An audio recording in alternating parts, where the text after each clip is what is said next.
no ho entenc, això. Jo no sé com encara hi ha gent que diu que això de la burbuja immobiliària, la crisi i els bancs, que tot això, que l'han pillat per sorpresa. Per sorpresa, diuen, però si es veia vindre. Per sorpresa. Per sorpresa és que te toca l'euromillón. Per sorpresa és pensar que només anaves a tirar-te un pet i acabar cagant-te.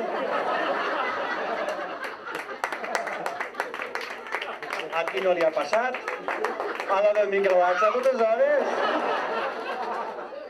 Això sí que és una sorpresa, Val, una sorpresa de merda, mai millor dit, però una sorpresa.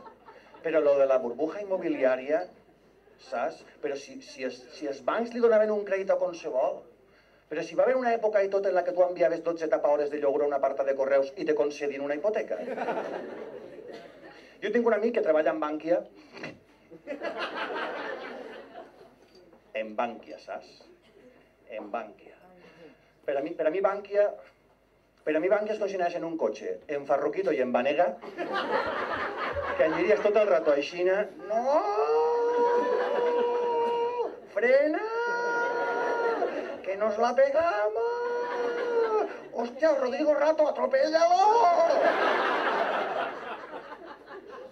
Bueno, pues este amic meu que treballa en Farruquito, que treballa en Bànquia, el tio m'ho reconeix, perquè jo li dic, tio, què heu fet?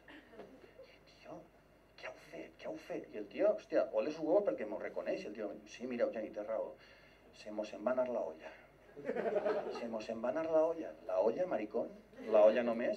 S'ho regalàveu tot. La olla, la sandwichera, el joc de maletes, la cafetera.